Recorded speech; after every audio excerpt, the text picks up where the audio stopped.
Hi, everybody. Welcome to our webinar today. We're so glad that you could join us.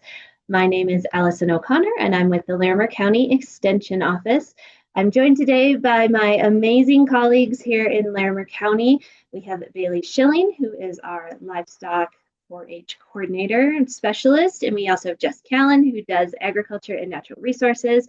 And we also have Rachel Wildman, who is our 4-H youth development specialist, and she is also a proud backyard chicken owner and will be on the back end helping answer questions. So I just have a couple things before we launch into the basics of backyard chickens. The first is that CSU is an equal opportunity access and non-discrimination university. If you have questions or if there's anything we can do to accommodate your needs, please let us know. You can also visit our website for more information. A couple housekeeping things. First of all, we are recording this webinar, so if you need to leave or you want to check out things after the fact, we will send a recording link to the webinar later on this week. It will be posted to YouTube and also our Larimer County Extension website, but we will send you that link. We will also include a brief survey evaluation. If you wouldn't mind taking a couple minutes to fill that out for us, we would appreciate it. If you have any questions today, we will be closing down the chat, but on the bottom of your screen is the Q&A. So please type anything you have into the Q&A and we will answer it either via text back to you or we will answer it in person. Bailey, Jess, and I are each doing a section and we will take questions after each section.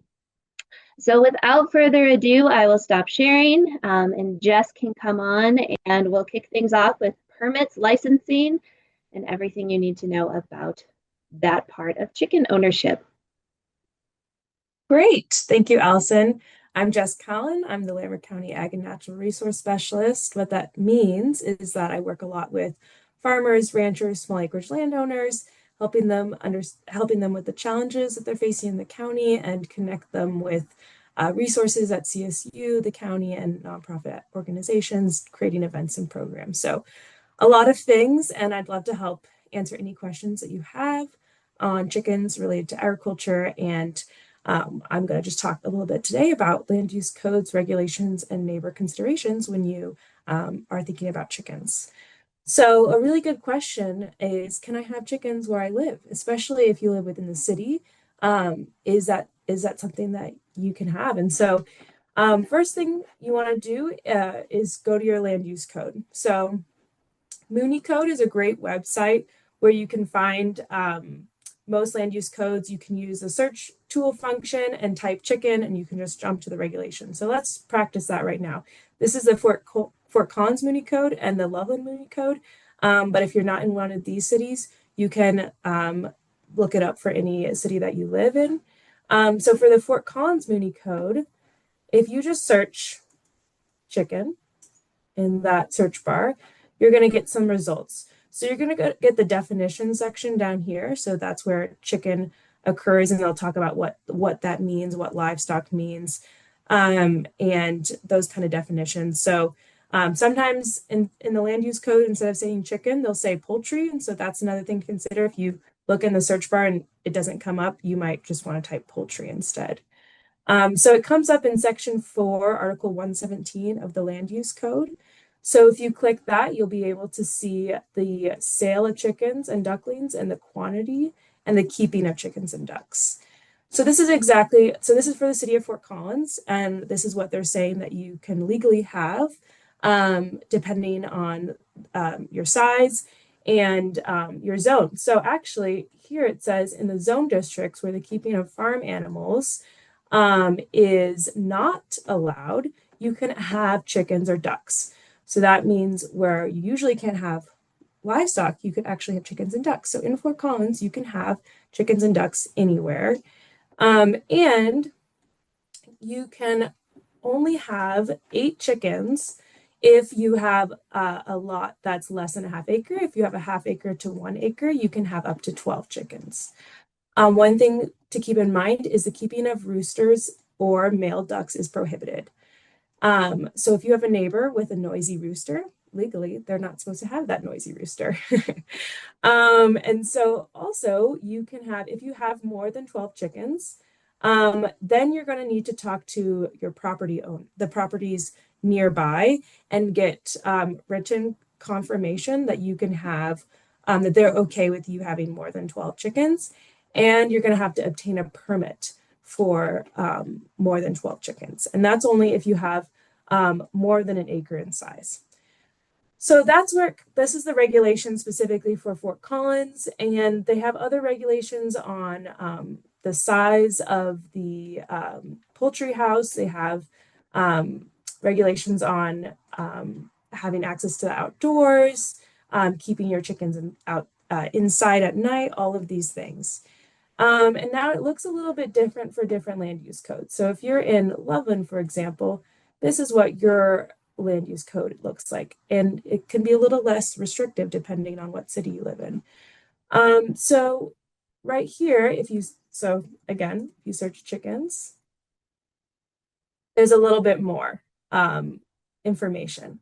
But if you go to limitations on livestock specifically to see how many chickens you can have, you'll see that you can have chickens, ducks, geese, and other domesticated fowl throughout Loveland. And so this is just saying that you just need to keep the chicken healthy, and you need to, if you have any additional dwelling units, you need to let them know that you also have chickens. And so it's a little bit different in each land use code, but you can use the Muni code to determine the chicken regulations.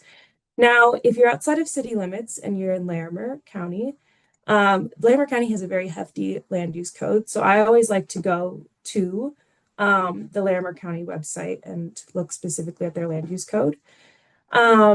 This article, and we'll send you the slides afterwards, so you'll have access to this, but this talks about specifically poultry keeping. So they don't say chickens anymore, they say poultry keeping. And there are certain regulations in rural and urban areas.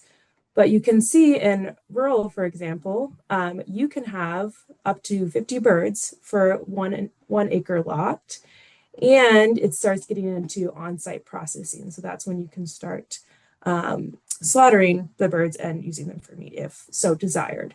And they have specific regulations on chicken coop size.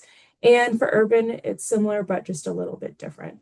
If you want to know more about the urban and the rural meaning of this, then you need to go to your you need to look at the zoning district that you're in and determine if that's a rural zoning district or an urban zoning district.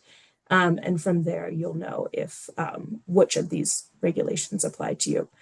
But that's basically all you need to know on the land use code side and where you can find that in the land use code. So you don't have to contact the planners directly and ask them questions. It might take a while to get back to you. But one thing to keep in mind if you are in an HOA, you need to follow your HOA guidelines. And those are hard to change as well. So if your HOA says you cannot have chickens at all, or it restricts the number of chickens, then you need to follow those guidelines. If you had chickens before the HOA was established, then you're okay. But if you are a new owner and the HOA was already established and you want to have chickens, then that's going to be hard to have. So overall, following the land use codes will keep you and your neighbors safe. So, for example, if your neighbor has a noisy rooster and it's waking you up at 3 a.m. in the morning, first of all, you should talk to your neighbor about the rooster and let them know that they are not allowed to have one and the issues that you're having.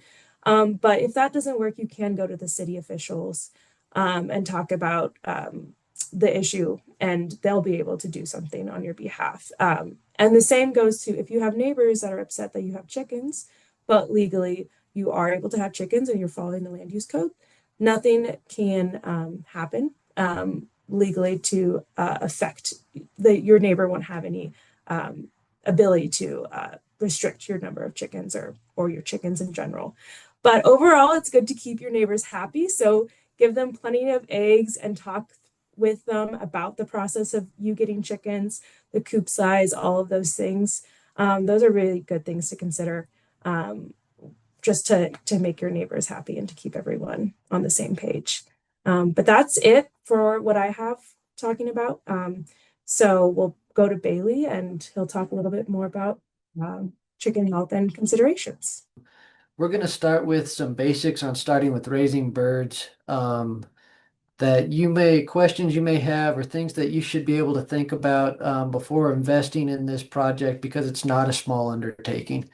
And so, real quick, if you guys can type in the comment section where you guys are from, area of Larimer County you're from, or what county of residence you're located in, we'll monitor that and kind of see where a majority of our participants are from or are located.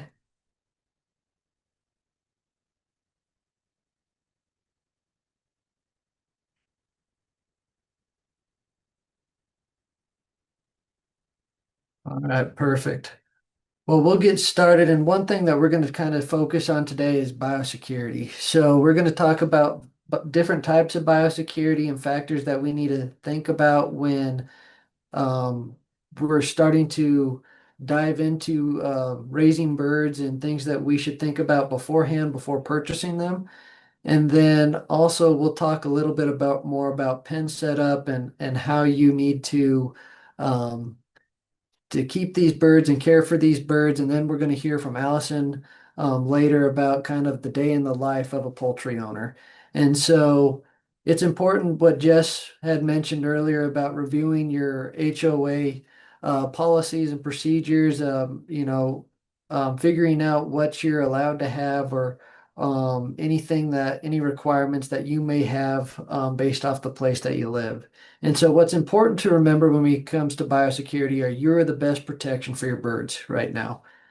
And so there's some different levels of biosecurity that I want to talk about where we have internal biosecurity and external biosecurity. So internal biosecurity is when we have an issue that happens within the flock, a bird that gets sick, and we need to quarantine that animal or isolate that individual so that whatever illness or infection is going on doesn't infect the rest of the flock. And we're only treating one animal and we're not treating a multitude of different animals. And so it's important that we set up some type of system, some type of hutch to where we can isolate an individual if we need to, or if you're bringing in other birds, they need to be quarantined from the flock that you had existing on your premise just to make sure that there's nothing that's going to pop up or any type of illness or infection. And then so we also look at external biosecurity.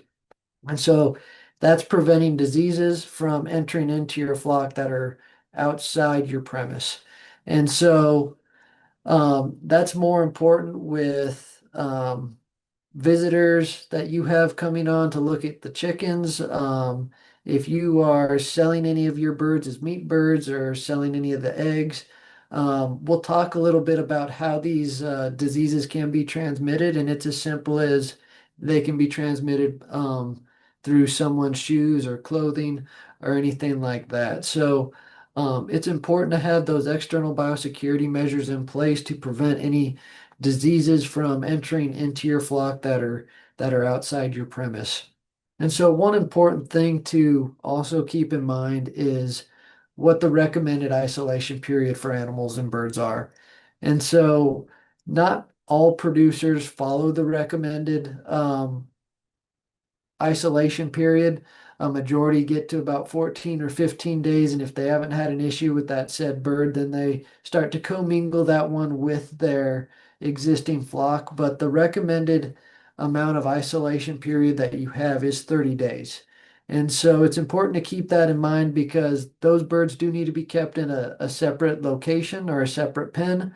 So that way, if there is any issue that comes up, it's not affecting your immediate flock or your existing flock, and that's what one thing that we would have as an internal biosecurity measure in place. And so this is just an example of anything that can transmit a virus or help or a disease outbreak. And so it's important to realize that anything that comes onto your premise, including clothing, foot traffic, predators, whether it's wildlife or um, any other predators, has the potential to bring a disease with them.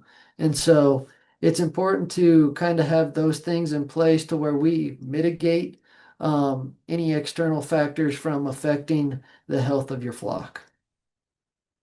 It's also important to realize that um, diseases and infections can transmit between species. And so um, waterfowl may be infected by sick wild birds without showing symptoms, and it can be transmitted to chickens. And then chickens may be more susceptible to illnesses that waterfowl may carry without demonstrating symptoms, and then how that's transmitted to turkeys. And so it's important to realize that um, there may be a species that is asymptomatic, but it still is um, it can still transmit an infection to another species. And so keeping species in separate locations or separate pens is a good idea. And that's, again, another internal biosecurity measure that we would encourage producers um, to invest in. And so one big question that I get as a livestock agent or 4-H livestock agent is, what is quarantine? And then what do you do um, when a bird is sick? And so quarantine is making sure that new birds that are brought on to your premise stay away from an existing flock or birds that have already been established at your location. And so what you're trying to do is prevent any new birds from bringing on any new diseases um, and infecting your already existing flock. And so, three things to always keep in mind are always take care of those birds last when you're feeding, because um, we're never wanting those birds to be infected by birds that are just recently brought into your premise. Have a separate food storage if you're transitioning those birds onto your already to a different feed or to your new feed. And then try not to share any equipment, food, waters until the quarantine time is over with those birds and the birds that you already have existing at your premise. It's also important to keep in mind if you're getting birds from multiple locations that those birds have adapted to different environments at the location of which you're receiving them from. And so it's also important to quarantine those individual flocks or those individual birds that came from the locations that you got them at for a set period of time until you can observe those birds and say that they're not posing a risk if you were to commingle them. It's also important to consider what type of fencing that you're going to have. And so this is another biosecurity measure that's more of an external biosecurity measure where we're trying to prevent anything from outside our premise from entering into our premise or coming in contact with those birds. And so it's important to kind of keep in mind the different type of fencing or wiring that you can use with your hutch. Again, a large portion of the fencing that you're gonna use needs to be mitigating the type of predators that you have in your area from coming in contact with your birds, because there are a multitude of predators out there that love nothing more than chickens. And so learn what predators are in your area, keep your birds secure. If you are free ranging your birds or free ranging your chickens, you'll need to take some extra precautions about what you could face as an owner. Um, and remember, the your pets or your four-legged pets at home, cats, dogs are oftentimes the biggest predators to those poultry animals. And so making sure that there is some barrier between your dogs or cats when you let them outside and those birds that you have because they don't play nice with each other. And so once we think about all of the biosecurity steps and how we're going to take care of those birds, it's important to understand where you want to start. So think about what you want to raise and what is your purpose for raising it. Do you want to raise birds that will provide your family with eggs? Do you want to raise more meat birds that you can process for consumption? Or do you want to raise birds so you can show at different sanctioned American Poultry Association shows throughout the area? Or do you want to raise birds just for the fun experience and learn how to care for them and provide a safe enclosure that they can grow and thrive in? So all of those are acceptable, but just think about that before you're purchasing your birds because that will kind of dictate some different things that you will have to establish. And so as we're talking about getting ready for your new birds or chicks, I would recommend that you guys have a brooder set up 24 hours before they arrive. And this is when I'm talking about buying chicks at a very young age. And so older birds will need a spot away from other animals, including other chickens. Again, this refers to the quarantine period that we talked about as a biosecurity measure. Um, do not impulse buy as a resident. I would suggest that you do your research, talk to a couple different options that are out there, talk to different feed mills or locations where you can buy different poultry from. Make sure that you're buying from a good source and the birds are healthy um, as you receive them. And so when we talk about um, raising your chicks from a young age, we need to have that brooder run around 95 to 98 degrees Fahrenheit, even in the summer months. So it's important to understand that although we may think that it's hot out and it's comfortable, um, those chicks may need a temperature that's a little bit warmer. And so we may have a heat lamp that supplements them with additional energy just to provide that heat.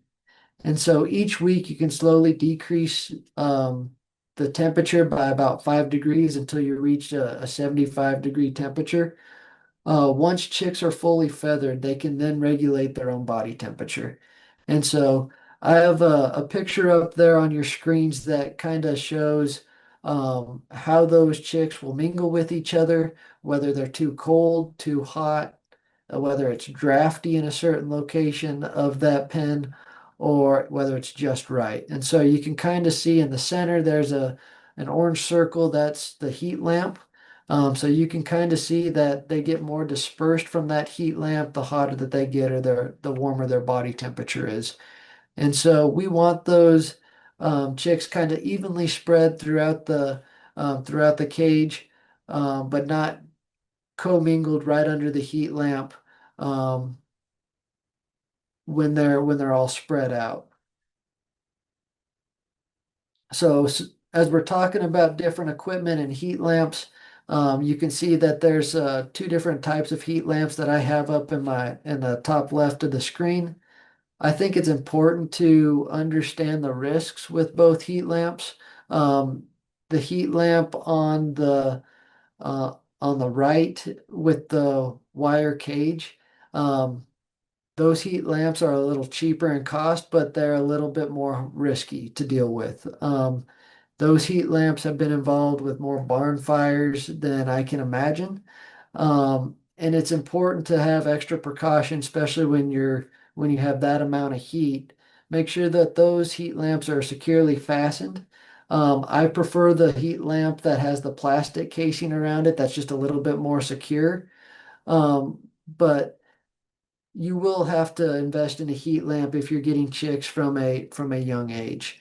And so there's some other examples of feeders, waters that you will need to purchase for these animals, but just to get an idea of different equipment that you'll need. And then oftentimes we get questions about different bedding types. I prefer that you stay with either shavings um, or straw. I think straw does a little bit better job at keeping those chicks warm and a more constant temperature. But shavings do an adequate job as well. And so those are just a few examples, some pictures that you can see of different types of shavings that you have that are available for you guys when you're looking into purchasing your animals and getting that pen and brooder setup. That's kind of all that I have right now for the basics and starting with poultry animals. And we'll go over to Allison if there's no questions um, on a day in the life and as a poultry member. Thanks, Bailey. Quiet crowd today. Not a lot of questions.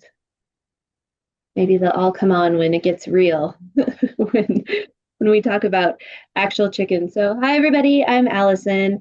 I do not actually work in the area of livestock, and I am a happenstance um, chicken owner, which is really pretty fun. So, I work in horticulture. So, if you have gardening questions, let me know. So I am a horticulturalist. I'm not a poultry specialist. That is where Bailey and the rest of our team come in. But I have raised backyard hens for about 10 years, a little bit longer. And I grew up in the suburbs. I really never interacted with livestock. So going to the county fair or the state fair for me was a really big deal. Like it was huge to see pigs and goats and things like that. But then I always had this interest in poultry for some reason. I'm not sure why. And so I made the jump and started raising poultry in my backyard back in 2014. My first flock was just 4 hens. I live in Windsor, so we are limited to just have 6 in our coop. And I am now on my 3rd flock. So I've had some tragedy happen. I have lost a few due to, unfortunately, diseases or other health issues. But right now I have a flock of 5, and for me, that's the perfect amount. We get plenty of eggs and everything else. A fun fact about my chickens, and they're all featured in this presentation here, all of my hens are named after women's names in Beatles songs. And you have to go pretty deep into the Beatles for some of the songs that we are using now. But just think of the White Album. It's a great album to listen to. So Mother Mary is, of course, from Let It Be. So Bailey has used several terms to talk about chickens. And for the most part, just so you know, hen just means it's an adult bird. It is a bird that's laying or has been laying. He mentioned chicks, and then pullet is another word you might use. So when you start raising backyard chickens, you start to learn so much about another hobby, another area that you didn't know anything about. And so when I went into backyard chicken raising, I will say I was very green. I did a lot of reading. I talked to a lot of people. So we had some amazing poultry owners in our 4-H program and at the county fair. There's a really phenomenal 4-H reference that hopefully, Rachel, if you don't mind, you can put that into the chat, just about the basics of backyard chickens. And I will say that CSU, unfortunately, doesn't have a lot of great chicken resources, but there are other universities that we can fall to. So Texas A&M and a couple of the other schools have more of a poultry program, and you can use those resources. But again, once you get into backyard chickens, you will start meeting other backyard chicken owners. You can talk shop, you can talk about issues. And just recently, I had a hen go broody, which just means she wants to be a mom. And so she is trying to raise eggs, which in my flock are unfertilized, so they will never become little chicks. But I never had a broody hen, so that was a new experience for me. She will be fine. She just doesn't get out of the nesting box very much. So this is my chicken coop and my chicken run. This is version number, I don't know. I made so many modifications. I started with a very small coop, just something that you could buy at one of the tractor supply stores or one of the feed supply stores. And then I upgraded. So Bailey talked a little bit about the costs, and there are upfront expenses. The coop I currently have is probably well over $1,000, and it's a few years old. It's very solidly built, and that's the biggest thing. So even though I live in urban Windsor, I have had predators, and so I lost a flock to raccoons. That was very devastating. And then, of course, if you live outside city limits or in other areas, you might have other mammal predators like skunks and fox and potentially bears and things like that. But the biggest threat to my coop, besides my two beagles, are the raccoons. So you have the coop, and then in the front or somewhere on there are the nesting boxes, and that's where the chickens go to lay. What's really incredible about chickens is that they have these skills built in. So I didn't teach them to use the nesting boxes. They just know that they're there. I do have them lined with kind of a meshy mat material. It's kind of like straw, but it's really knitted together. So they have a little bit of a soft spot, and then when they lay, they have a good space for their eggs. It's a little bit for me more sustainable than if you were to use straw or sawdust or something like that. Inside the coop on the floor, I laid down linoleum, and so I have a very sweepable surface if I need to, but then I have about 3 to 4 inches of sand on top of that. And for me as a chicken owner, I found that sand, after a lot of research, for me is the best choice. And there's a little bit of science behind it too, that it leads to less wetness. Because if you're thinking about this is where the chickens go at night, they're going to poo, they're going to have waste, and sometimes some of those bedding materials may hold too much moisture, and that's really a concern in the winter months. So sand is very similar to if you have cats and are scooping kitty litter, drops to the ground and you can scoop it up. So I found sand to be great. I replace it maybe once a year, but I do go in and scoop it out. Then the run, you can absolutely build your own. You can also have a kit, which is what I have here. It's a modified kit because we added the roof.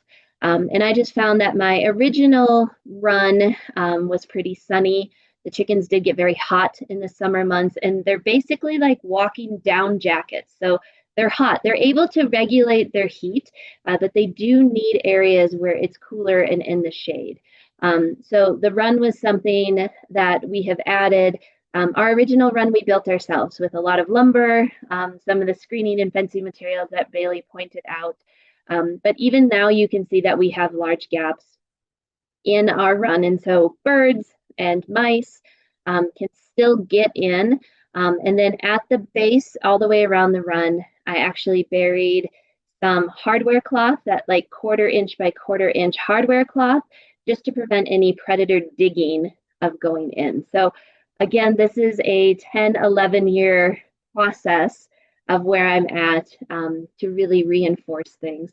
My run is locked with just a carabiner clip, so nothing too fancy there. But because I know that raccoons are a threat, I also know that raccoons are very smart and they can open things. So I just want to make sure that they don't have that ability. So what's it really like? So the pros.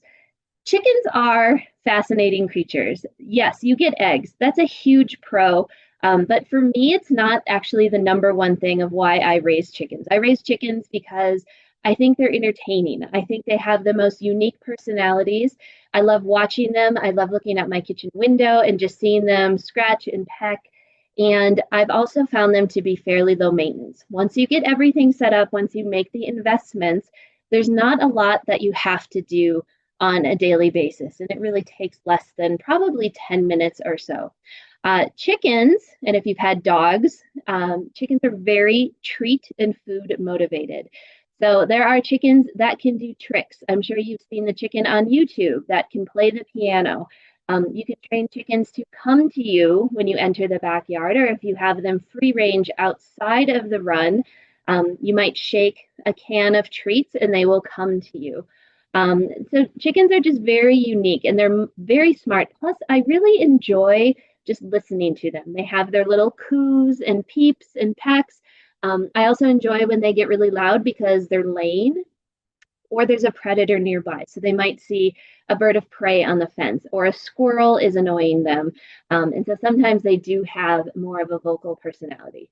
Nancy is a Jubilee Orpington. She's a beautiful bird, and she's probably right now my friendliest chicken, and she'll come to me.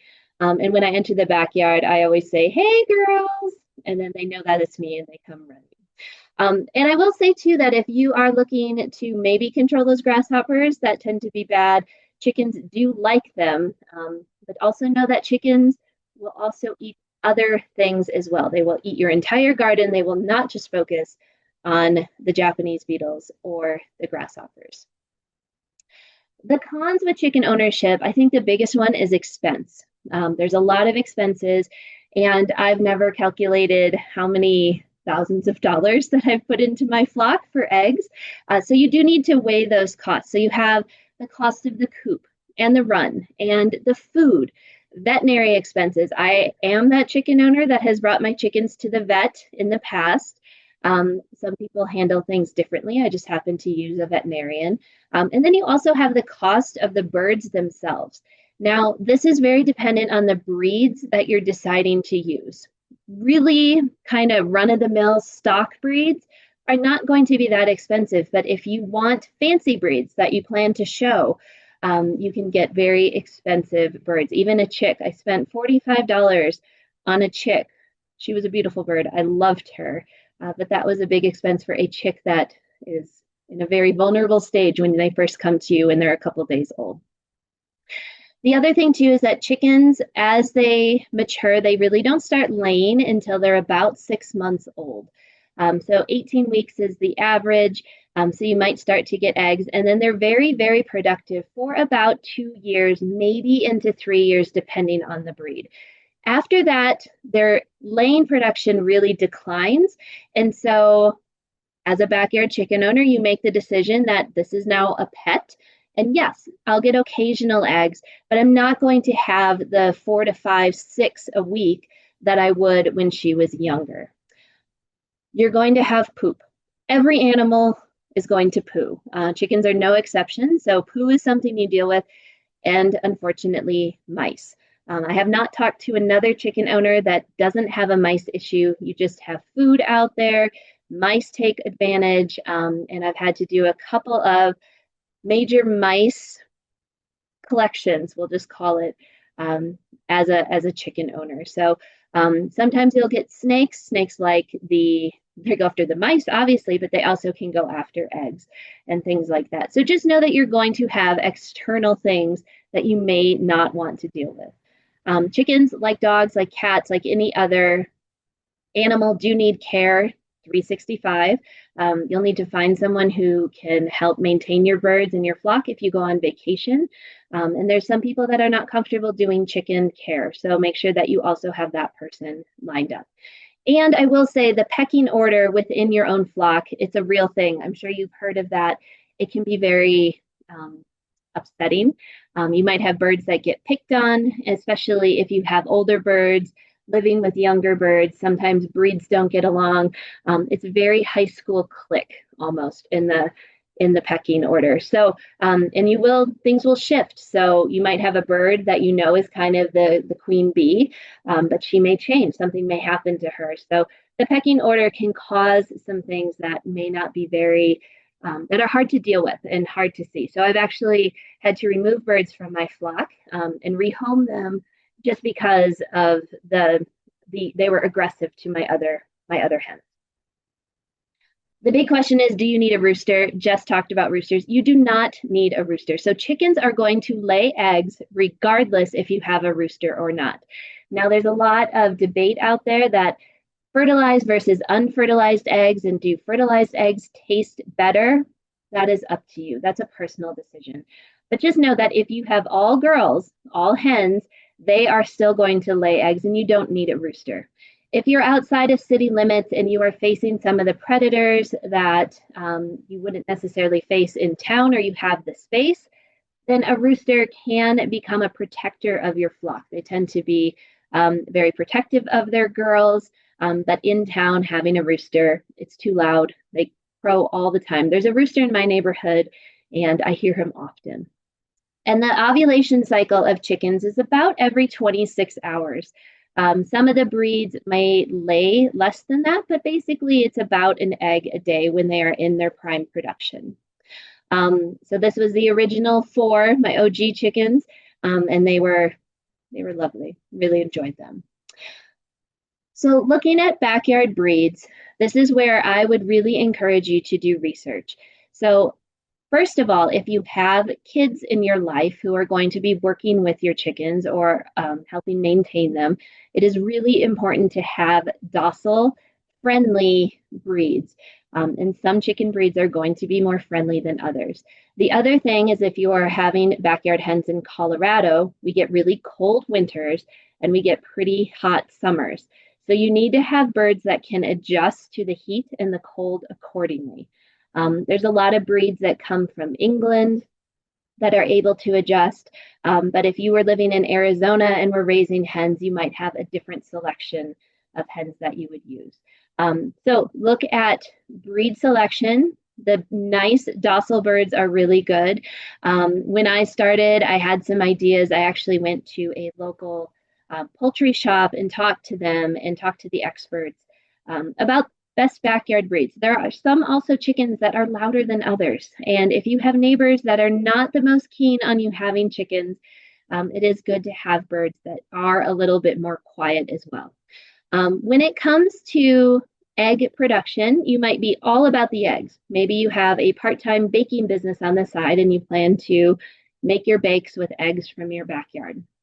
So some birds will lay more frequently than others. Egg color might also be an important thing. A lot of the backyard hens are going to be brown, but we also have the beautiful green or blue eggs from the Americanas, and there are some other breeds too that can give you colored eggs. There's that dark chocolate colored egg, and that's really beautiful. But sometimes when you get the fancy colored eggs, you don't get as many. So just be aware of that.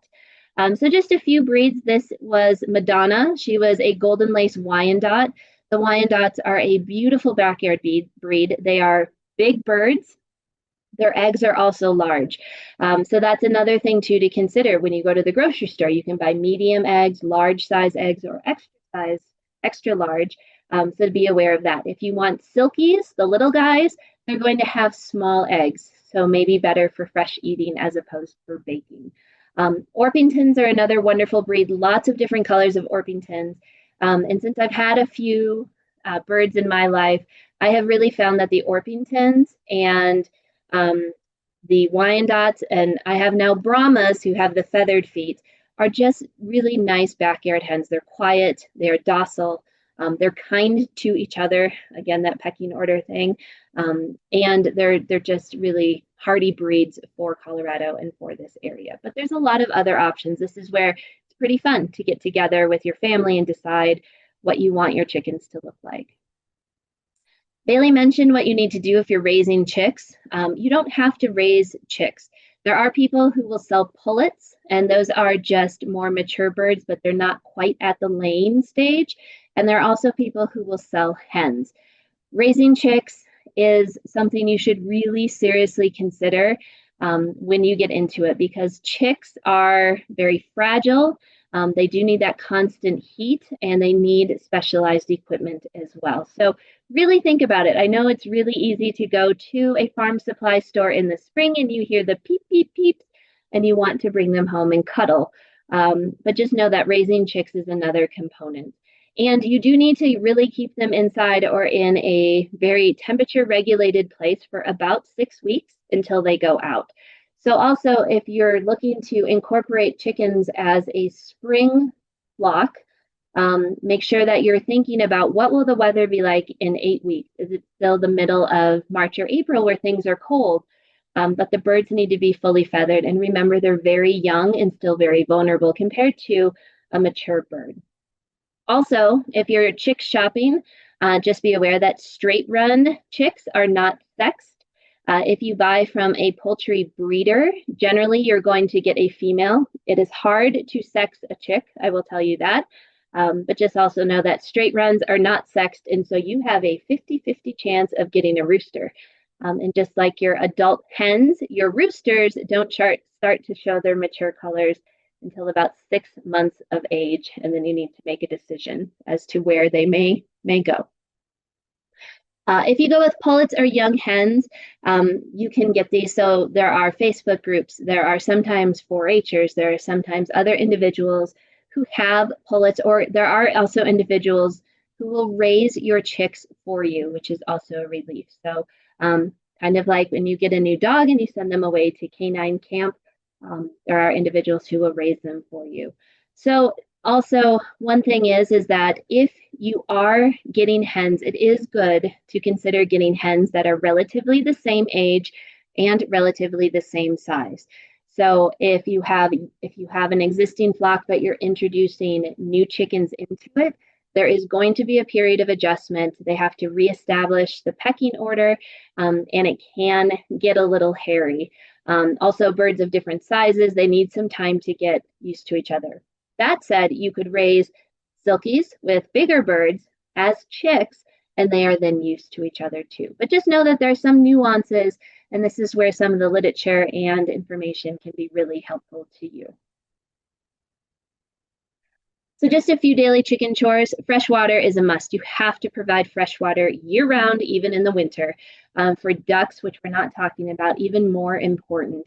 But your birds cannot go periods of time without fresh water. They must have fresh water. In the winter, it's a pain unless you can get a heated waterer. But then you have to think, how am I going to plug in the heated waterer? So you need to make sure that you have an outlet accessible or an extension cord to get there. I went to Ohio State. That's why we have a sticker on our waterer. Nutritious food is a must. So if you think that, oh, my chickens can just eat scraps from our meals or they can eat what I have from refrigerator clean out, I would really encourage you to also give them a full nutritious feed as well. So treats are fine. We'll talk about treats, but making sure that they have access to nutritious meal is really important so that they're getting the vitamins. It also depends on how you're raising them. If they're free ranging in your backyard, they will have more access to things. If you're keeping them in the run, and that's what I do, I keep them in the run just for safety and security purposes. I need to make sure that I'm providing them with a nutritious meal and a complete food source. Chickens do need space. So not only do they need space for their nesting boxes where they go and lay eggs, they also need space to roost at night. And they need space during the day to scratch and peck and dust bathe and all of those things. The more space you can give them is great. But on average, they would need about a 3x3 square foot space per bird. So do make sure that your run is large enough to accommodate how many chickens you have. More space is always better, but they need space to dust bathe, which is really important to make sure that the oils in their body keep their feathers nice and clean, and that's how they also can reduce some of the insects that they may get as well. And they're just very social animals. They like to scratch and peck and look for bugs and look for worms. So having access to that is important.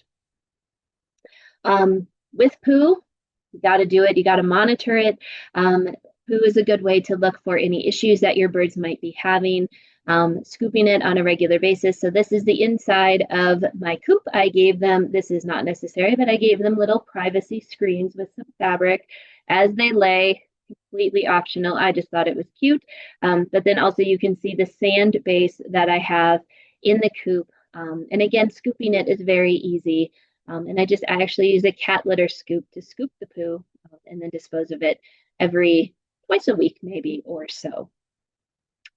And with eggs, collect them on a daily basis. And we do recommend that you do wash them. There's a lot of things that can hang out on the eggshells. And if you do wash them, make sure that you then put them in the refrigerator where they can last for at least 4 weeks, if not longer. It's unlikely that you'll have them in your life longer than 4 to 6 weeks. A couple other FYIs. So again, chickens will consistently lay starting around 6 months of age and then go for 2 to 3 years.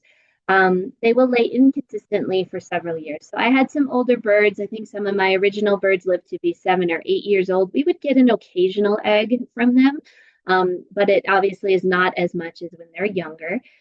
Chickens can live 5 to 10 years, and they can live very nice long lives.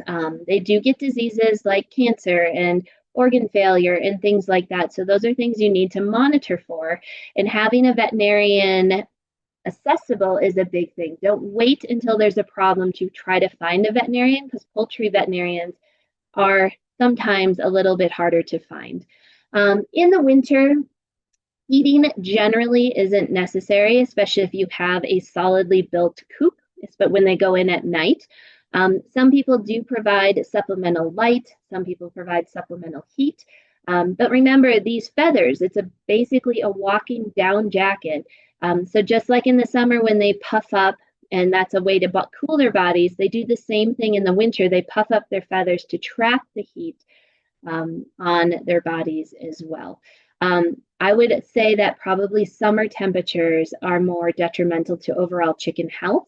So providing shade, providing fresh water, providing a place where chickens can cool down is really important. But just like dogs, chickens will pant, and so they'll open their mouths to try to cool themselves. But again, shade and water are the most important during the summer months as well. We talked about the poultry veterinarian. So treats. Chickens will eat basically anything you give them. Make sure that it is something that they can consume. There are poisonous things to chickens, and they will sample most everything, but just make sure that it is a safe food to give them. With any sort of treats, I think it should be a supplement, but not the main part of the diet.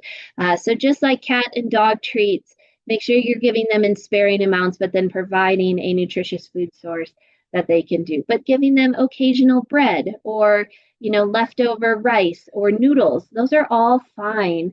But just make sure that they do have a complete source. Otherwise, you might have a decrease in egg production. You might not get any eggs, depending on their health. And chickens, unfortunately, can get obese as well. So their breastbone, you can kind of feel their chickens are fluffy, but you can kind of feel to see if there is extra fat. And especially if they're not getting as much exercise in the yard or they're not scratching enough, they can carry too much body weight, which will affect their overall health. And again, with the chickens that free range outside of a run, if you have desirable plants, make sure that you are fencing them off or protecting them from your chickens, because a chicken doesn't know the difference between a weed or your tomatoes. They will not really care. They'll eat both. So with that, I will end. And then if there are any questions for any of us, we would love to answer them. Again, we did record this session today. You're welcome to also email myself, Jess Bailey. We'd be happy to help you. But hopefully this gave you a taste of chicken ownership, and we'll take anything else. Rachel, were there any questions to answer? We do have one to answer. We have one of our viewers lives in Red Feather at about 82,000 feet or 8,200 feet. Are there any special considerations on which breed that they could have up in the mountains? Oh, that's a good question. And Rachel, I might pull you into this conversation too. Rachel is a very talented long-term chicken owner. I would say the breeds that I listed are all going to be very cold hardy breeds for that area. I think the bigger issue for you up in Red Feather is predator protection. Bailey or Rachel, if you want to add to that. There's a couple of breeds that are known for their cold hardiness. The one that comes to mind is the Cochin that wasn't mentioned. They have the feathered feet, so frostbite on the toes is less of a concern. That's the only one that wasn't really mentioned. The rest are fairly cold hardy. Bailey, predator info for Red Feather? Yeah, I think it's just more important to kind of realize that the predators that you're facing for that environment may be a little bit bigger and more aggressive than the ones that you're looking at here in the city limits of Fort Collins or near Fort Collins. And so again, raccoons, skunks, foxes, coyotes are probably more of a bigger concern. And then of course you got some snakes as well. And so I think that fencing and wiring that you're going to use on your hutch, it just becomes a little bit more critical to make sure that you have the right things in place to where you can provide some protection for those birds.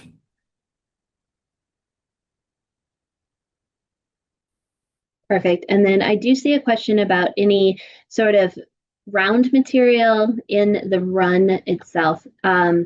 that is going to be up to you for the most part. The run is just soil, dirt, what was there. Just know that if you put a run on a piece of your grass or your lawn, they will eat all of that very quickly. Sometimes I throw grass clippings in there after I've mowed. Sometimes, you could put down straw or other things like that. Straw can be dangerous because, again, these chickens are eating everything. They will try everything. And so you want to make sure whatever you're having in the run is digestible. But just having bare soil is fine. And then they're going to poo on it. So you kind of have this natural organic matter building up that you can do. But you don't necessarily need to scoop the poop in the run. Jess, anything there? Yeah, I was gonna say that for the runs, you can get movable runs as well. So there's chicken coops with runs attached that have wheels that you can pop down and pick up the coop and the run and move it to another location, because that will help if you have an acre or more. You can move around that chicken poop, that fertilizer, and it can really help boost the soil. So that's something that we did back in Oregon on my family's farm with our chickens.